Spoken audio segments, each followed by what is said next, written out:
The bass thumped like a heartbeat gone wrong, pulsing through the floor of the nightclub as I pushed through the haze of perfume, sweat, and flashing lights. It was past midnight, and I'd been calling my wife, Emily, for nearly an hour, no answer. She'd told me earlier that she was going out with her colleagues for a team celebration, just dinner and a few drinks, nothing wild. But when her location tag, one she didn't know I still had access to, showed her parked outside the Velvet Room, a place known less for its cocktails and more for its dark corners, I knew I couldn't just stay home wondering. I drove there, heart pounding, telling myself it was nothing, that maybe she was just being social, that I was overthinking again. But deep down, I already knew tonight would change everything. Inside, the place was chaos. Strobe lights cut through the fog like blades, bodies moved in sync to music that made conversation impossible, and laughter rose and fell like waves. I went straight to the bar, brushing past a group of people who reeked of expensive perfume and poor decisions. "Hey," I called out to the bartender, sliding a photo of Emily across the counter. "You seen her? Brown hair, blue dress, came in maybe an hour ago?" He wiped a glass, looked at the picture, and something in his face shifted, recognition, followed by hesitation. Then came the smirk. "Yeah," he said slowly, glancing toward the back hallway where the music softened into a deeper, darker rhythm. "You don't want to go back there, man." My pulse froze. "Why not?" He just shook his head and leaned closer. "Because what you find might stick with you forever." For a second, I thought he was just being dramatic, the kind of bartender who liked to add tension to someone else's night. But then he looked me dead in the eyes, and I saw pity. That's what made my chest tighten, pity. I didn't say another word. I just walked past him, past the velvet ropes, into the back section where the lights dimmed and the air turned heavier. The music was slower here, the kind that made people forget they weren't alone. And then I saw her. Emily. She was sitting on a plush red couch in the VIP area, not with colleagues, not laughing over cocktails like she'd claimed. Her dress had slipped off one shoulder, and she was leaning in close to a man I recognized immediately. Chris. Her boss. The same man whose name had shown up on her phone late at night, always followed by work emergency. The same man I'd shaken hands with at company dinners while he complimented our marriage.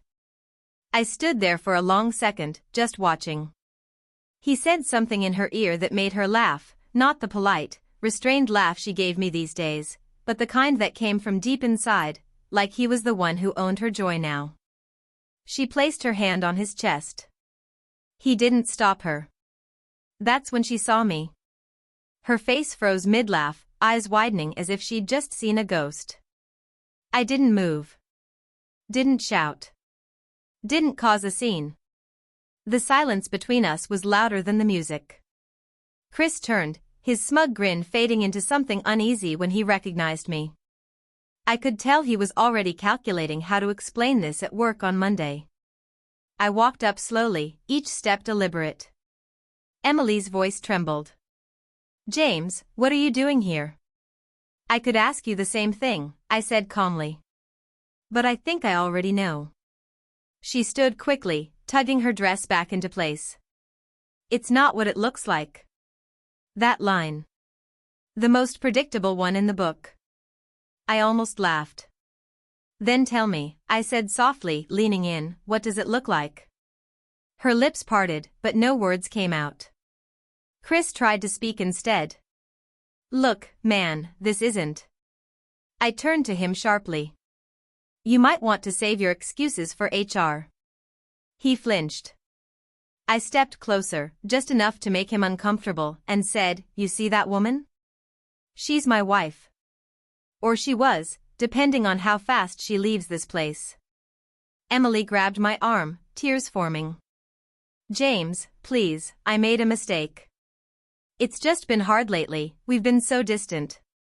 "Don't," I cut in. "Don't you dare make this about us." I wasn't the one sneaking into back rooms while pretending to send work emails. The people around us had started to notice. Whispers, glances, the slow turning of heads. But I didn't care. This wasn't about embarrassment anymore, it was about the quiet moment when everything you believed in collapses and you have to decide who you'll be after.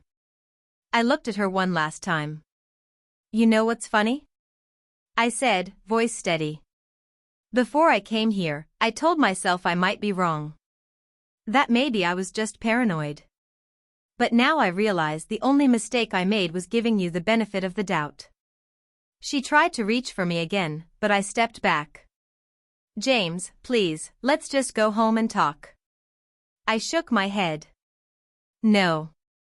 You've already said enough. With your hands. With your lies. With your busy nights. Then I turned and walked out, pushing past the crowd, ignoring the looks, ignoring her calling my name. As I reached the bar, the bartender caught my eye again. He didn't say anything, just gave a small nod, like he'd seen this kind of heartbreak before. I placed a 50 on the counter. Thanks, I said quietly. For what? He asked. For the warning. Outside, the night air hit me hard, cold, sharp, real. The neon lights flickered across wet pavement, reflecting everything I was leaving behind. I got into my car, sat for a moment, and finally exhaled. My hands were trembling, but not from anger, from release. My phone buzzed. It was her. Please come back. We can fix this.